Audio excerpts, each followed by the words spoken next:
Um assunto muito importante, inclusive para te ajudar a passar pelas comemorações de fim de ano. São grandes as expectativas, né? Sempre, não tem como. Mas para muita gente, essa é uma época do ano que vem com com outros sentimentos, não tão felizes e, né, desses de explosão de alegria, de fechamento de ciclo. Para quem vive o luto, o Natal pode ser um período especialmente difícil, marcado pela sensação da presença daquela ausência e pelo desconforto de não se encaixar no clima coletivo de festa. É nesse contexto que o Movimento Infinito lança o guia para encarar as festas de fim de ano com informação e acolhimento para as perdas e lutos. É um livro que busca oferecer informação, escuta e acolhimento a quem atravessa esse momento muito delicado. A obra parte de uma constatação com milhares de pessoas enlutadas. Datas comemorativas tendem a intensificar a dor. Essa percepção foi confirmada por um estudo encomendado pelo Movimento Infinito a partir da análise de 2.700 depoimentos de pessoas enlutadas. É contra esse senso comum que o guia se posiciona. Para detalhar mais sobre toda essa questão que o livro traz, muito importante, eu converso agora com os autores, o Tom Almeida, que é fundador do Movimento Infinito, e com a Juliana Dantas, uma das jornalistas que integra também o movimento. Muito bom dia aos dois. Vou primeiro dar bom dia diretamente à Juliana, que está aqui desse meu lado. Bom dia, Ju. Bom dia, Nath. Obrigada pelo convite. E também para o Tom. Bom dia, Tom. Bom dia, Natália. Que bom estar aqui com você. Obrigado. Eu acho mesmo. Eu acho que o primeiro gancho aí da história toda é que justamente a gente percebe melhor o luto nessas datas comemorativas. E às vezes a gente tá achando aqui, ó, não, eu tô ótimo, eu já passei, mal me lembro.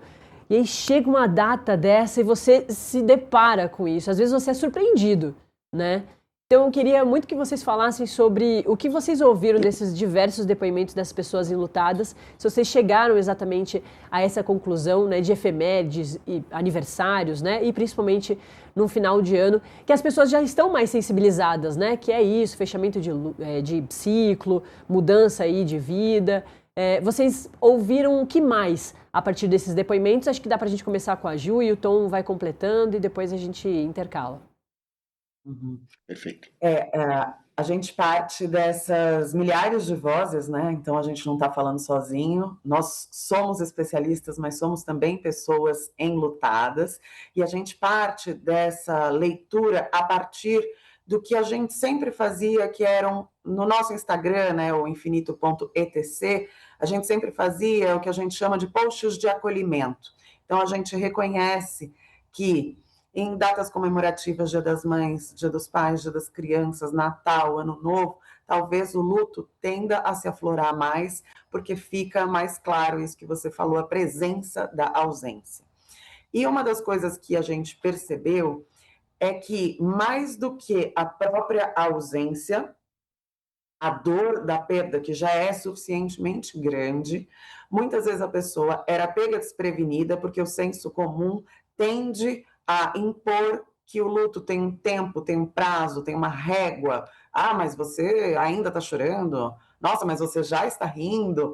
Então, a pessoa nunca sabe exatamente se ela está adequada. Então, tem um sentimento de inadequação com o luto em absoluto, e tem um sentimento, um descompasso com o mundo lá fora.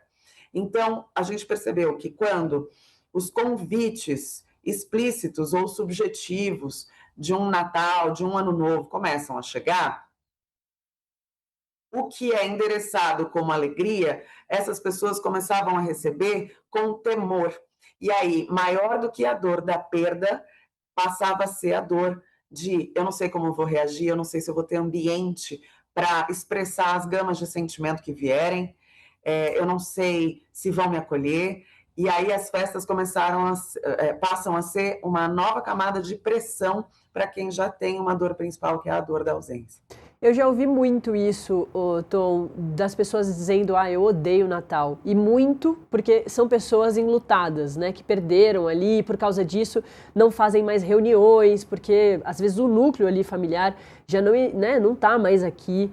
Então eu ouço muito isso e é triste, né, claro, mas também é uma forma, assim como a Ju está falando, de lidar com essa situação toda, né? Uma coisa que também a gente aprendeu, entende e vive é que no final de ano, nas festas, nas tradições, né, que as tradições se impõem, né? Então não é negociável. O Natal chega, o Ano Novo chega. E as tradições são cercadas pelo próprio nome, né? Então, assim, é aquela mesma receita, é aquela mesma tradição, é aquela mesma, o mesmo grupo que vai se reunir.